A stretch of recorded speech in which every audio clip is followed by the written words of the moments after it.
林峰啊，人家姑娘叫王娇娇，是一个幼师，长得可白净了，特别会照顾人。要不是有你妈这层关系，我可不会把这么好的姑娘介绍给你。就明天。王姨，我知道你跟我妈关系好，替我着急，但是我真的不用相亲。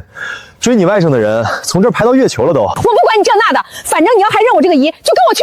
就明天下午2点啊，地址我已经发你手机上了。就简单见个面，又不会死，喝咖啡而已。你听到没？好。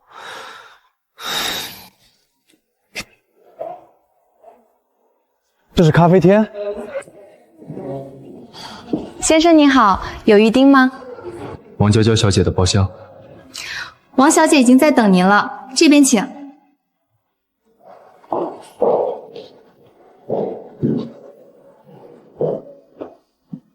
请。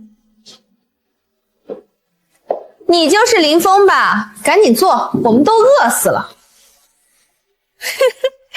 穿得倒干净，就不知道兜里干不干净。服务员，拿菜单来！磨蹭什么呢？客人都到了半天了。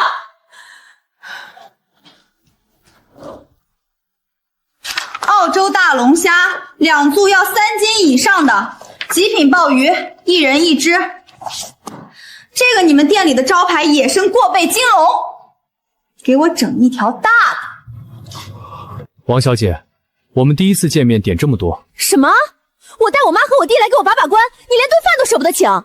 先生，那条鱼是我们老板从特殊渠道弄来的，极其难得，确定要下单吗？你随意。哼，有什么好酒也端上来。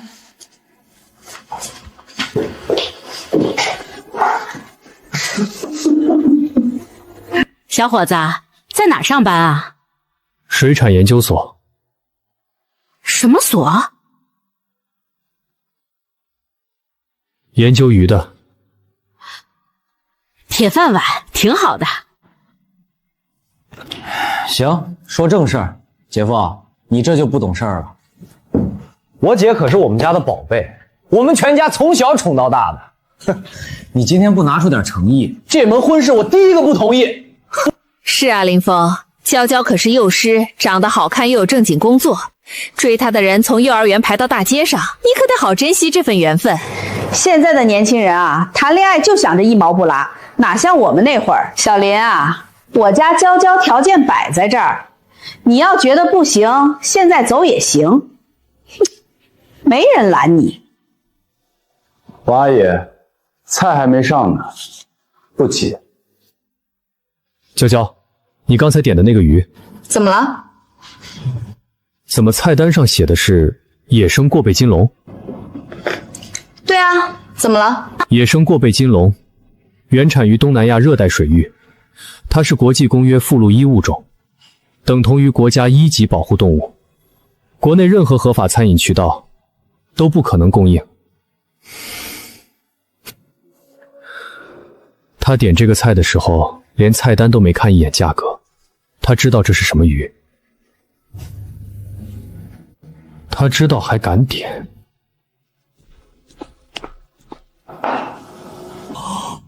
哇，好家伙，这虾比我脸还大！啊！请慢用。腮盖锯齿，背部弧度，体侧鳞片排列方式，这不是染色能染出来的形态，不是真货，就是高仿到足以乱真的替代物种。这鱼肉嫩的绝了！小林，你怎么不动筷子？不饿，你们吃。姐，我敬你一杯。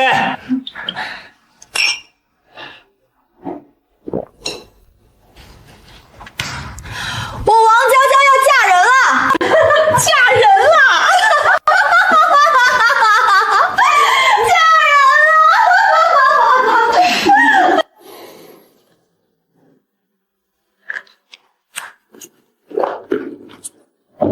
吃饱了，去结账吧。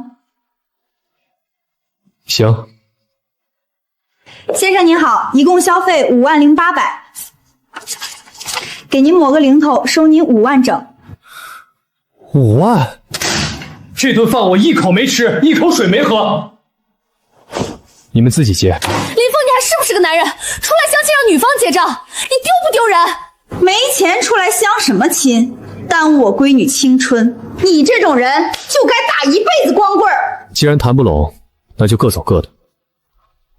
想走？吃白食吃到我们头上来了！今天不把这5万块钱付了，你哪条腿都别想迈出这个门儿！报啊！你报啊！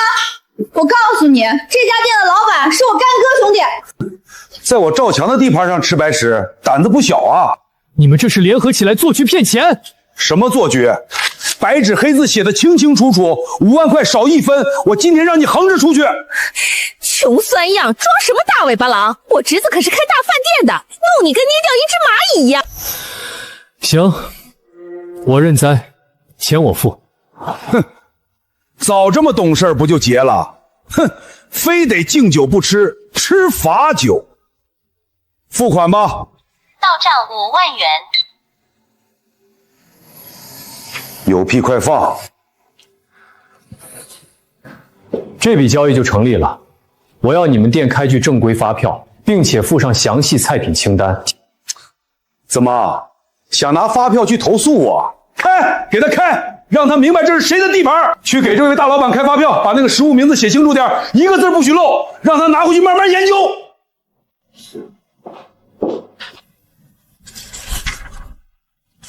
现在我可以走了吗？以后相亲把眼睛擦亮点，没钱就别出来装。林峰，回去泡2个月泡面吧，这5万块钱就当给你买个教训。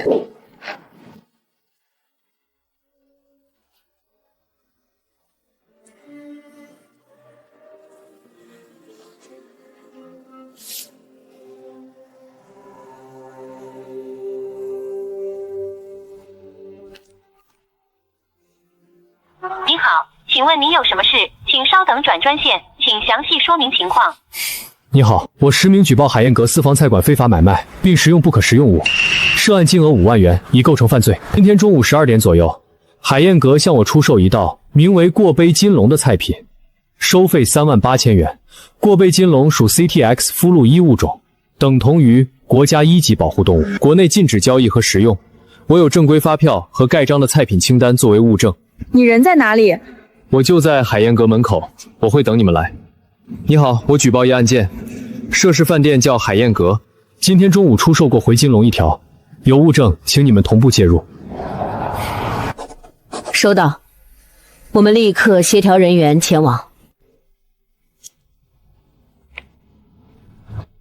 你好，我要举报海燕阁私房菜款在顾客饮用水中投放不明液体，实施敲诈，快速检测即可确认。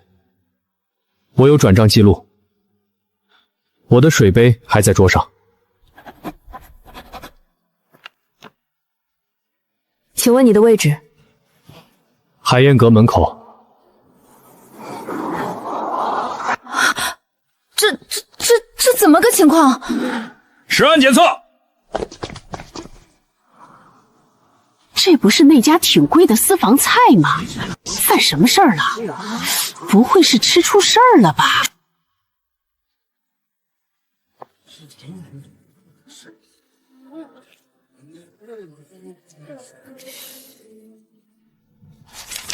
同志，这是我说的物证，还有菜品清单。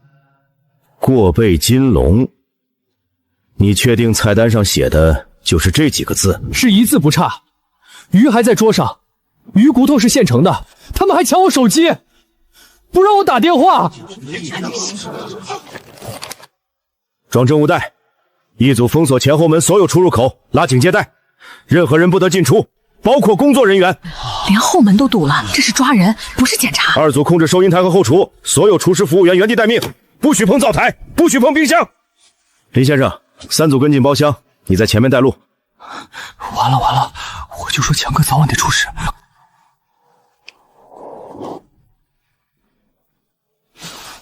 这张照片他们在菜单上也印了。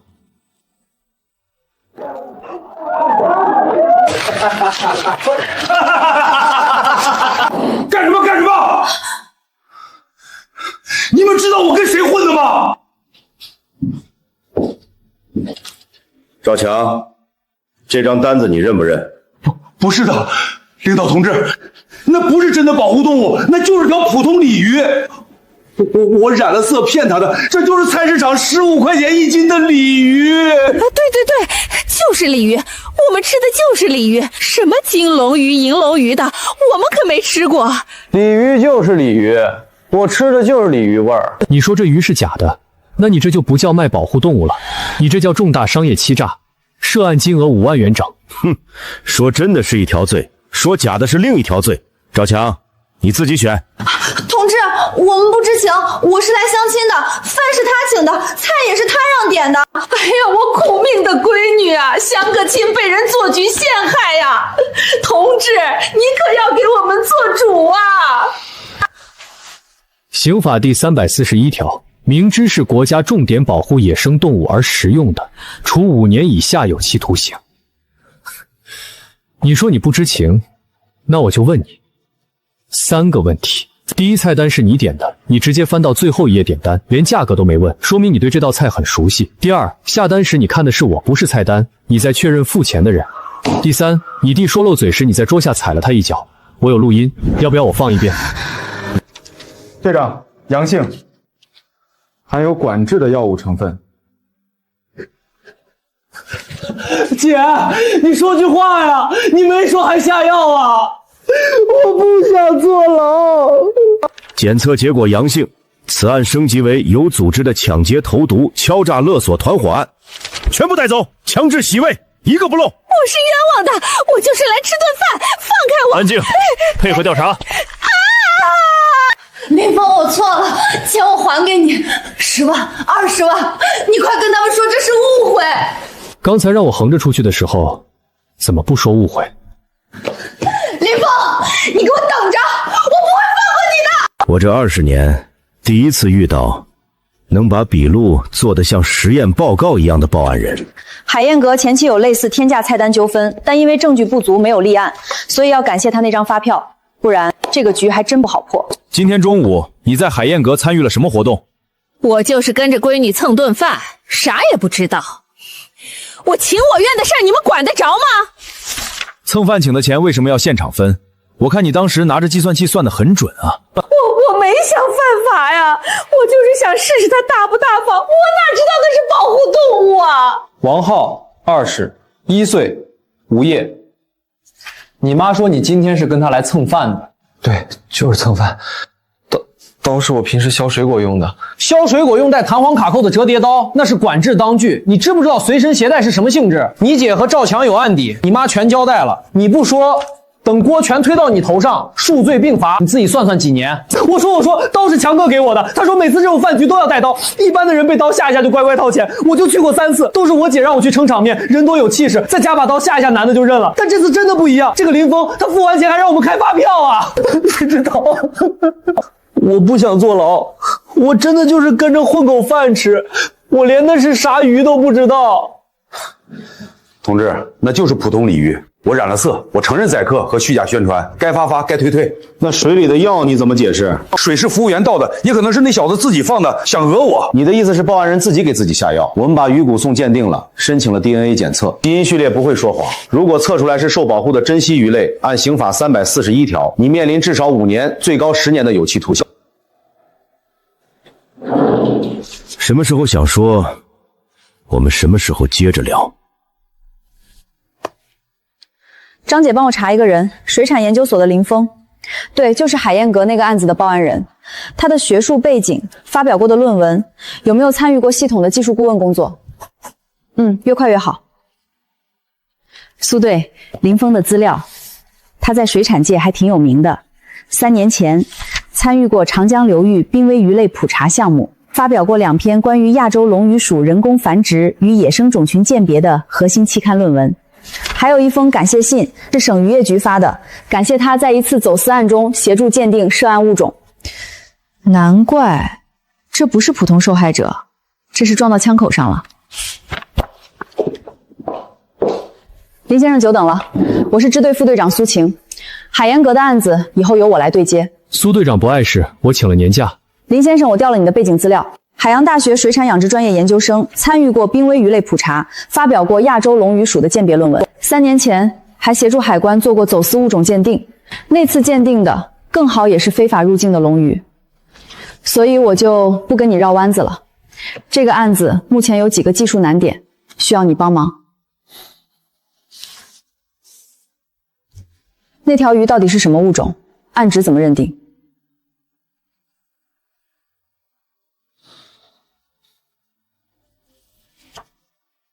法条怎么适用？检方那边也需要一份专业鉴定意见，才能正式批捕。这是我昨晚整理好的。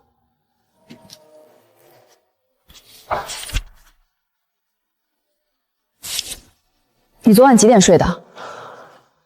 没怎么睡。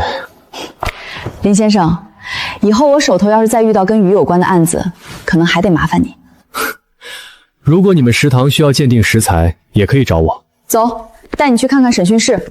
王娇娇那边昨晚哭了整整1宿。我真的不知道那是保护动物，我就是想相个亲，找个靠谱男人，这能算犯罪吗？那刀呢？你弟弟带的折叠刀也是，看看他大不大方。刀是我弟自己带的，我都不知道。你不能因为他带了把刀就把我们全家当成坏人吧？昨晚哭了7个小时，哭完就开始甩锅。刀是弟弟的，鱼是赵强的。他点那条鱼的时候可没半点犹豫，连价格都没问，点的比服务员还熟练，这像是不知情吗？这个嫌疑人一定有问题。下级工作安排好了吗？联系了，线索明天上午送过去，双人押送，全程定位。这关系到罪名认定，赵强在外面有关系，不排除他铤而走险。放心吧，队长。不许动，双手抱头，别动，双手抱头。赵强找的人半夜摸回厨房想调换鱼骨，被抓了个正着。难怪他审讯时嘴那么硬，原来还有这手。可惜赵强还不知道人已经栽了。他越折腾越说明鱼有问题。如果是普通鲤鱼，犯得着回去翻垃圾桶？小林，你来看看这个。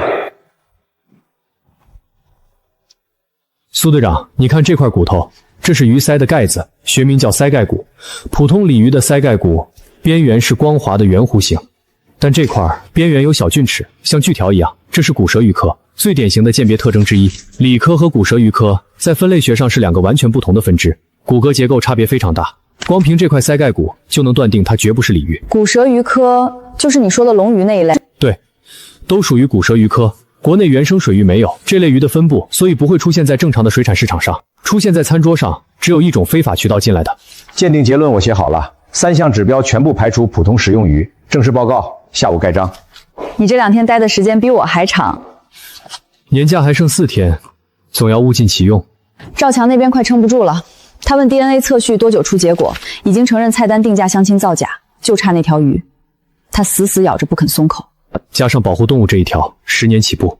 他在赌检测结果，他能赌赢吗？在基因序列面前，所有的侥幸都是自欺欺人。他赌不赢，因为别的罪名他算过了，商业欺诈、宰客，加起来也就3、5年。次序测出来又怎样？那就是条养殖的，就是养殖的。赵强，有个新情况要告诉你，你找的那个半夜回去翻垃圾桶的人已经被我们抓了，他全都交代了。测序跑完了，样本显合体 COI 基因序列与数据库中常见食用鱼配度低于 60%， 匹配度连近亲都不是，但在观赏鱼数据库中与亚洲龙鱼指明亚种的序列同源性达到了 99.7%。99.7%是什么概念？同卵双胞胎的基因相似度是100%，亲兄弟之间大概在 90.9% 左右。这条鱼和亚洲龙鱼的亲缘关系比亲兄弟还近，在科学上它就是龙鱼。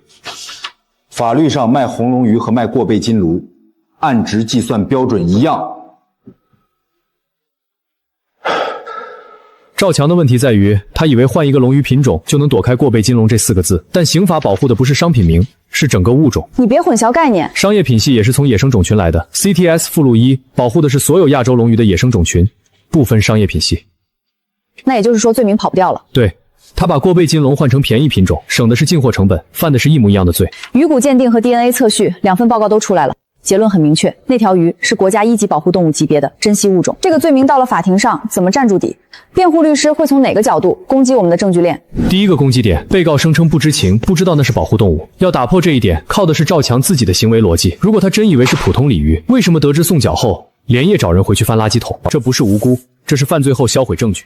第二个攻击点，案值认定，我找到了野生动物及其制品价值评估方法，保护水生野生动物，国家1级保护水生野生动物，基准价值按成年个体计算，每尾5万元起。就算这条鱼卖1块钱，法律上它依然是5万块的。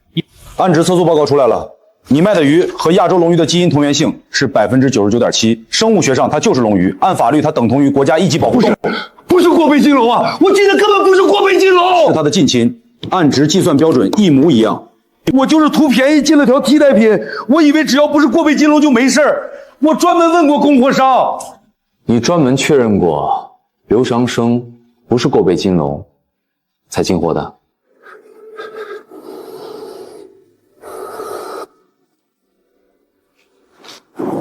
说明你在进货之前就知道卖这种鱼是违法的，你是明知故犯。那个姓林的，他付钱的时候我还在笑他傻，他让我开发票的时候我还在心里骂他是个呆子，他连这都算进去了。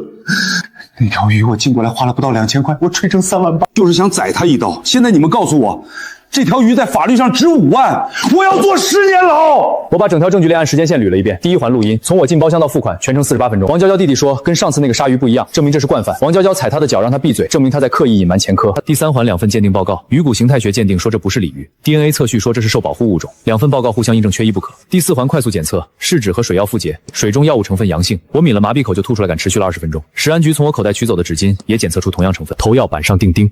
我做刑侦20年。第一次看到一个报案人把自己的案子办成了专案组的教科书。你昨晚又没睡吧？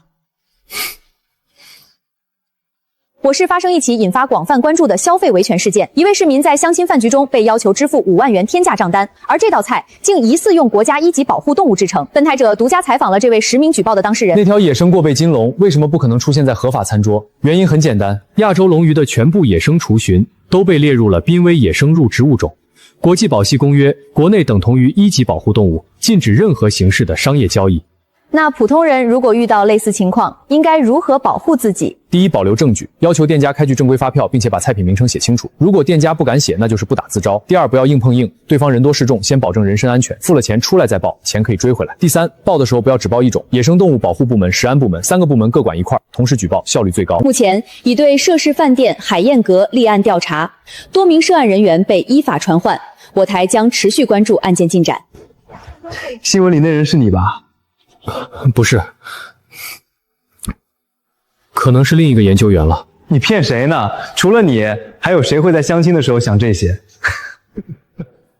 坑了2万，当时不敢报，以为是自己小气，看到这条新闻，才知道这他妈是惯犯。苏队，又有3个受害者打电话来问，需不需要提供证词，都是以前在海燕阁被坑过的。新闻你看了吗？那条采访炸出了10几个老受害者，专案组的电话快被打爆了。林先生，我姓王，娇娇她表舅，能耽误你2分钟不？就2分钟。什么事儿？离我远点。我想跟您商量点事儿。就在这儿说。娇娇她在里面后悔的不行，天天哭，她想跟你私聊5万块，双倍还你10万，你就说这是场误会，撤回举报成不？我连筷子都没动，凭什么撤诉？小林啊，咱们都是本地人，抬头不见低头见，得饶人处且饶人。他弟弟掏棍的时候，抢我手机的时候，还有赵强把我围住说让我横着出去的时候，怎么不说得饶人处且饶人？钱留着请律师吧，私了撤诉不可能。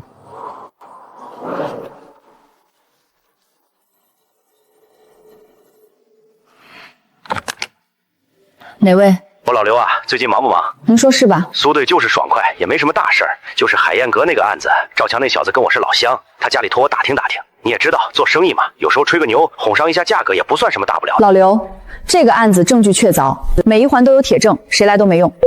那好，没有别的事儿，我先挂了，手头还有别的工作。张姐，帮我查一下刚才打到我手机上那个号码，反查一下机主信息，另外通知专案组，从现在起，所有关于海燕阁案的外联询问全部录音留存。刚才有人替赵强说情，被我顶回去了。你说的对，他们要真有理，不用四处找人打电话。这家店被封了1个礼拜了吧？早该封了，你去打听打听。在这儿吃饭被宰的人多了去了。苏队，这是我们对海燕阁的行政处罚调查报告。根据林峰的举报和我们后续的核查，海燕阁的问题不止那条鱼。第一，食品经营许可证上的经营范围不包括野生鱼类，更不包括观赏鱼类，核心业务完全是在超范围经营。第二，过去2年一共收到过11次消费投诉，全是天价收费、强制消费，但没有一次被立案调查过。辛苦了，这份报告和我们的案件是互补的。我们查的是这条鱼背后的罪名，你们查的是这家店的经营根基。双管齐下，跑不掉。该，上回我儿子带我来这儿吃饭，一看菜单我就说这店有问题。新闻都上了，卖保护动物，黑心钱赚到头了。苏队，停业整顿正式下来了，超范围经营这一条就够关门了。这份处罚通知书我们也会附进卷宗。你们打你们的板子，我们打我们的。苏队，王娇娇底线查清了，她根本不是幼师，3年前就因为连续旷工被开除了，连证都没有。没人跟林峰说的是，知书达理的幼师，从头到尾连职业都是编的。他和赵强合作至少3次，案发后赵强都会往他卡里转钱，3000到8000不等，加上林峰这次是4次。前3个人被吓住后自认倒霉，他才敢一而再再而三的来，这一回他算是踢到铁板了。一个连班都不愿上的人，倒是风雨不足的去了4次相亲饭局。苏队，你让我调的4年前赵强的旧案卷找到了，在档案室，你现在方便过来吗？马上到。4年半前，赵强在一家 KTV 以包厢费名义强制收取客人2万多块钱，被治安拘留15天，罚款5000。赵强将包厢门反锁，伙同多人言语威胁推扫，强迫受害人刷卡付了2万3，这跟林峰那个案子手法一模一样。4年前他就是这个套路，只是那时候没点保护动物。受害人也只投诉到工伤，没往刑事方向走。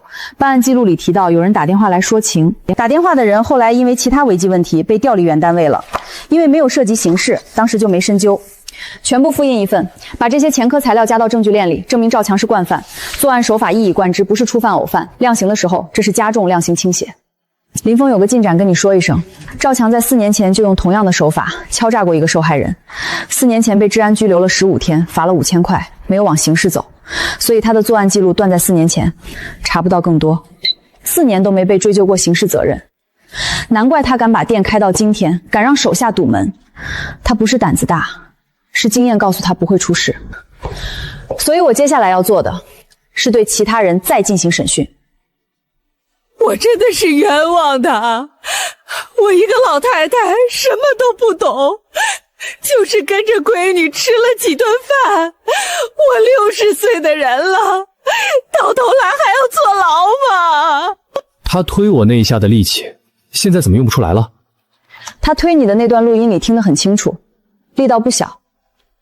你把那段录音单独截出来了吗？当然截了，他力气可大着呢。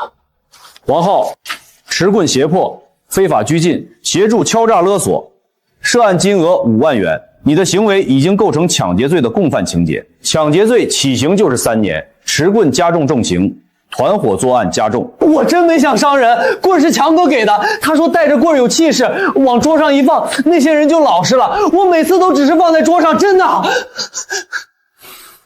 之前几次你们放过谁？还有每次都是我姐打电话叫我过来，跟我说你放心，就是吓唬吓唬，出不了事儿。我不知道会这么严重，以为就是普通饭团，我不想坐牢。非法食用国家重点保护野生动物而出刑的典型案例。该案由一名普通消费者实名举报，证据确凿，目前已正式进入司法程序。据党组研究决定，将本案作为全省内为期1个月的餐饮市场专项整治活动。不通报的典型案例材料已印发至各市州。不捣过背金龙。从即日起，各市州野保部门要联合市场监管部门，重点排查高档私房菜馆、会所餐饮，以及所有以野生珍稀、特殊渠道为噱头的菜品。一经查实，依法从严处理，绝不姑息，省局将派督查组随机抽查各地落实情况。你说，领导，我看通报里提到，这个案子的报案人正好有水产专业备注，他在现场就判断出了那道菜的保护动物乳性。以后类似的专项行动，能不能统筹邀请相关领域的科研专家参与？这个建议和我们想到一起去了。省水产研究所已经主动提出，愿意为全省专项行动提供全程技术支持。林峰同志为这个案子开了个好头，他让我们看到专业知识和公民责任结合起来能迸发出多大的能量。实验还没做完，快好了。野保局发了全系统团报市监检，把海燕阁的案子列入了年度10大消费维权案例，媒体还在追后续。你那个专访的播放量都破100万了，你一点都不激动？从他们让我开票的那一刻起，结局就已经注定了，后面的事只是按流程走完。所以那张发票才是你真正的杀手锏。不是5万块，5万块是赵强以为的杀招，他以为我付完钱这事儿就结束了，他不知道我付钱是为了让交易成立，发票和公章在，他的把柄才真正落在我手上。把事情做对，把证据留好，让法律去解决。这个方法我说过了，我负责有理有据的那部分，而你负责无懈可击的那部分。所以从头到尾，你只是按部就班的把他们都请进了你设好的局里。全部材料齐备，移送检察院。我干刑侦这么多年，这是头一次在移送材料阶段没有补充审查，没有退回补正的案子。检方那边的承办人提前看了一遍卷宗材料，跟我说了一句话，他说这个案子证据标准简直是教科书级别的，录音有预谋，发票有交易，测序有鉴定，水样有毒理报告。不是教科书级别，是任何一个普通人被逼到那个份上，只要有基本的证据意识都能做到的事儿。一般人被刀架在脖子上的时候，想的是怎么跑，你想的是怎么让他们开票。这个案子人证物证、视听材料、电子数据、鉴定意志，法定8类证据占了7类。我做公诉20年，头一次把非法使用保护动物这条罪名用到公诉书上。起诉书拟好了，被告12人，主犯赵强，从犯王娇娇、王秀兰、王浩等，罪名涉及非法买卖国家1级保护动物、敲诈勒索、抢劫、投毒、非法拘禁。起诉书一共17页，内容已全部核对无误。送安管中心，排期开庭。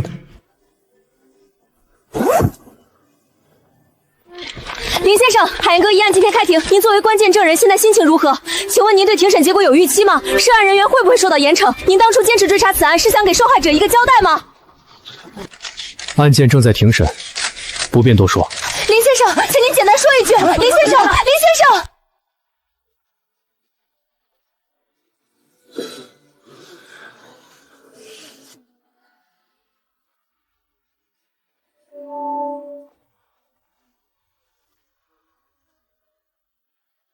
全体起立。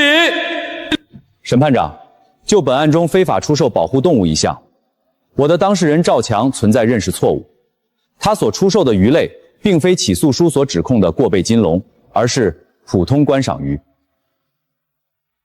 菜品的名称和定价纯属商业包装行为，属于餐饮行业普遍的宣传夸大，这在性质上应认定为民事领域的虚假宣传与商业欺诈，而不应适用刑法第341条进行刑事追究。审判长，辩护人混淆了一个基本事实，鱼类经 DNA 测序鉴定，与亚洲龙鱼指明幼种同源性达到 99.7%。我国刑法第341条保护的是整个物种，而不是某个特定的商业入名。被告赵强故意将保护动物贴观赏鱼的标签来推卸罪责，在科学和法律上都站不住脚。更何况这张单据是被告本人亲自签名盖章确认的，上白纸黑字写着野生过贝鲸，单价38000元。这份物证是被告自己出具自己承认的，不存任何认识错误。证人林峰，请陈述你在案发当天的完整经历。我推门进去时，包厢里已经坐了8个人，全部是王娇娇一方的人。我坐下不到1分钟，王娇娇接过了菜单，直接翻到最后一页，没有询问任何人的意见，点了澳洲大龙虾2只，极品鲍鱼8只，以及一道菜单上没有标价，需要服务员单独确认的野生过贝金龙。点菜过程一共不超过3分钟，之后菜品陆续上桌，我没有动筷子，水只抿了半口就察觉到异常，接着擦嘴把水吐在了纸巾里。饭后王娇娇踢我椅子让我结账，账单总金额50800，抹零后收5万。我拒绝付款后，王浩将包厢门反锁，并亮出折叠刀。王娇娇将我手机抢走，摔在地上。赵强进入包厢，对我进行言语威胁。在绝对暴力胁迫下，我支付了5万元。付款后，我要求赵强开具正规发票，并覆盖公章的菜品清单。拿到清单和发票后，我离开饭店，在对面拨打了3个部门的举报电话。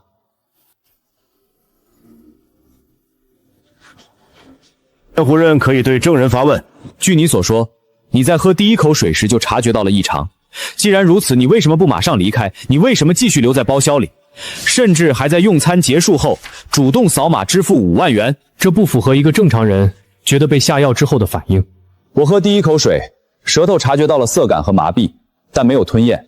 我是水产专业出身，常年参与鱼类的神经毒素检测，对这种口感有职业病级别的敏感。一个普通人也许察觉不到，但我察觉到之后做了3件事：第一，我没喝下去，把水吐了；第二，我打开了手机录音；第三，我没有声张，因为当时包厢里8对1，我声张只有2个后果：要么被暴力威胁，要么换一杯干净的水，失去证据。至于我为什么在暴力胁迫下主动付款，因为不付款我出不去，强行离开会受伤。付完钱之后，这笔交易在法律上就成立了，这是立案法的取证行为，这是我能想到的最安全的，同时保留全部证据的做法。这是我的证据意识，不是我的可疑行为。既然如此，我再问证人一个问题：你怎么能确定那条鱼就是保护动物？难道不是主观预测吗？我在海洋大学系统学习7年，水产养殖专业，主攻鱼类分类学与濒危物种鉴别。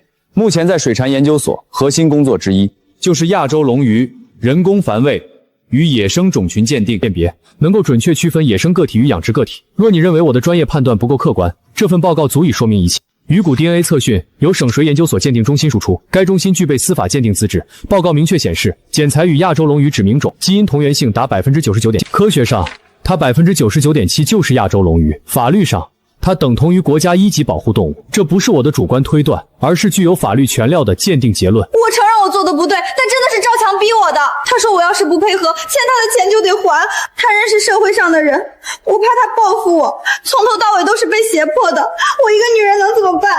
审判长，对于被告王娇娇，我方有一份物证需要当庭播放。野生过背金龙，给我整一条大的，报警你报啊！这家店的老板是我干哥，看你看这一带没人敢管他的闲事儿。被告人赵强以非法占有为目的，伙同他人以威胁、胁迫手段强行索取被害人财物，数额巨大，其行为已构成敲诈勒索罪。在经营过程中，超范围从事餐饮服务，以虚假菜品名称骗取消费者支付高额费用，情节严重，构成非法经营罪。被告人赵强明知所售品类为国家重点保护野生动物，仍购入并加工出售，且叫嚣组织他人食用，构成非法收购出售濒危野生动物罪及教唆他人食用珍贵濒危野生动物罪。他必须为自己的行为承担全部责任，所得财物一并退回。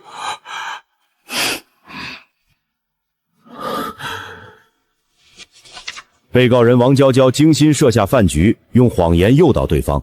当对方不肯就范时，他甚至动了粗，想把事情彻底压住，必须为自己的小聪明买单。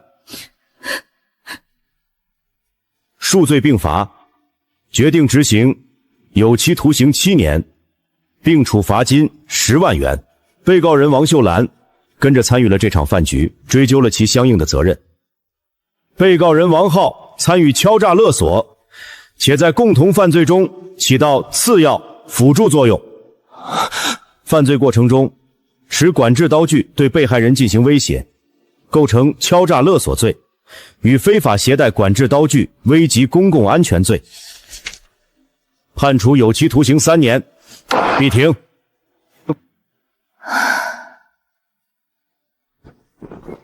李先生，对于判决结果你有什么想说的吗？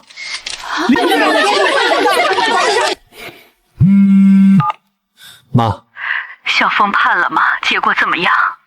判了，赵强10年，王娇娇7年，其他人也都依法判刑，被骗的钱也追回来了。那就好，那就好，你没事就好。我跟你爸看新闻才知道，你被人拿刀堵在包厢里，吓得好几晚没睡好。都过去了，没事。以后可不许再这么冒险了，你要是出点事儿，我跟你爸怎么活？还有相亲，我也不催你了，再也不催了。你平平安安、健健康康，比什么都强。好，知道了，妈。林峰同志凭借扎实专业知识，在遭遇不法侵害时沉着应对，固定关键证据，以专业能力协助司法机关。他用行动证明，科学不只用于论文与课题，更能守护权益、捍卫正义。他是全所科研人员的榜样。小林，上再讲两句。其实没有所长说的那么伟大，我只是研究鱼类的，刚好认出了不该出现在餐桌的保护动物。换成在座任何一位懂专业的同事，在当时都会做出同样的选择。我作证，他当初出发前跟我轻描淡写说，就是去跟对方喝杯咖啡聊一聊。谁能想到，这杯咖啡直接喝成了轰动全市的大案？可不是嘛！平时看他闷头做实验室，没想到关键时刻这么稳，专业直接派上大用场，太给咱们研究所会长脸了。海燕阁案已经移交执行，我简单说两句。